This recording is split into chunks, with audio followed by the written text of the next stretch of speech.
Je m'appelle Christopher Morfin, j'ai 23 ans et je vis actuellement donc à Lyon et je suis de base un influenceur. Donc je fais des vidéos sur YouTube, tout simplement.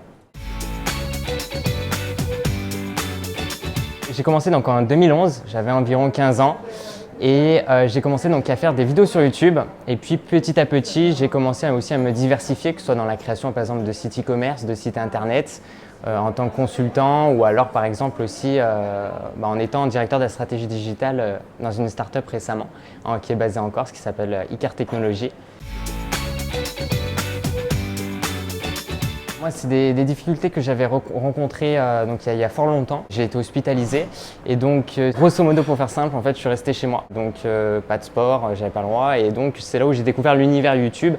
Et étant bilingue, en fait, j'ai commencé à regarder un peu les vidéos en anglais et en fait, ça m'a motivé pour me mettre dedans et pourquoi pas le faire en français. Et voilà, donc en 2011. Ouais. J'ai deux chaînes YouTube. La chaîne principale, en fait, elle se nomme donc Christolinet et elle est basée dans la thématique donc, de la technologie. Ça peut être par exemple des aspirateurs connectés, je présente donc des produits comme ça, des téléphones, des appareils photo aussi, pourquoi pas. Voire des wearables, des montres connectées, des écouteurs, etc. Donc c'est vraiment pour moi, c'est ma passion, c'est quelque chose qui me passionne, tout ça, c'est incroyable ce qu'aujourd'hui on peut faire. Donc voilà, et puis ma chaîne secondaire, donc elle se nomme Christovlog et qui est vraiment plus dans le lifestyle, c'est plus dans la thématique, voilà, je vais me promener dehors et puis je vais me filmer, soit en train de partir en vacances, soit en train de faire quelque chose d'assez foufou en ville, voilà. Non, je pense pas.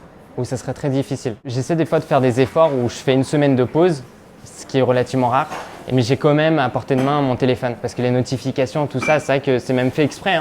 Au final, c'est psychologique, mais c'est vraiment… tu as besoin de ça et puis tu vis avec ça tous les jours. Et donc se décrocher de ça, c'est très difficile, il faut que ce soit très radical sinon. Et on se met dans un endroit sans toutes ces technologies-là et il y aura quelques semaines de désintoxication. Bien, parce que c'est vrai que maintenant, je trouve qu'il y a beaucoup de vidéos qui se professionnalisent de chaînes, donc on se retrouve avec du contenu vachement plus qualifié.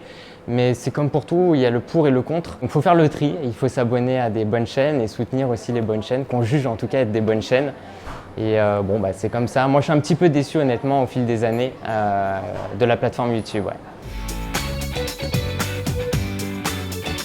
Les chaînes francophones comme Squeezie, qui est quelqu'un qui est très dynamique et qui arrive depuis de longues années à dynamiser sa chaîne YouTube et à créer du contenu.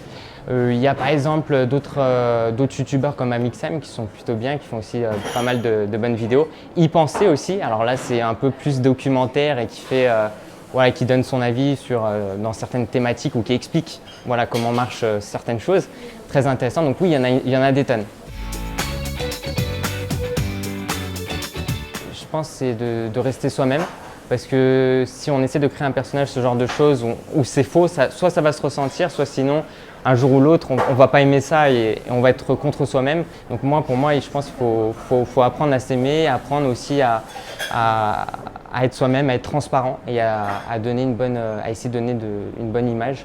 Et puis après, il faut voir les feedbacks, le retour des gens et faire en fonction de leur feedback et pivoter et puis foncer. Voilà. J'adore donc tout ce qui est création de vidéos, YouTube, ce genre de choses, c'est super cool. Mais donc je me diversifie dans plus création de sites internet, création de sites e-commerce. Mais là, donc j'aimerais bien commencer à pouvoir investir dans des projets d'ici la fin de l'année. Donc c'est en préparation et on verra, ça sera des belles surprises. Et c'est ça aussi le côté de l'entrepreneuriat, on ne sait pas trop ce qui va se passer dans plusieurs mois. Mais c'est ça aussi qui excite quelque part. Comme au niveau de l'image, il faut rester soi-même, faut faire ce que l'on aime faire, il faut être passionné. C'est des choses qui demandent énormément de persévérance. Moi, j'ai commencé avec rien et aujourd'hui, j'ai un peu plus et puis je continue et il faut appliquer la motivation, l'action aussi, c'est très important et surtout essayer de prendre les bonnes routes ou alors tu construis ta propre route mais ça va prendre beaucoup de temps et la persévérance. Tu mélanges tout ça et puis au final, normalement, c'est censé faire quelque chose d'assez bon. La vie, c'est un peu ça aussi. Et les hauts, les bas, et surtout transformer le négatif en positif, ça c'est très très important. Parce qu'il y a beaucoup de négatifs ou de choses qui vont se produire. Mais il faut vraiment utiliser ça comme expérience et pouvoir s'améliorer en fait, c'est toujours ça.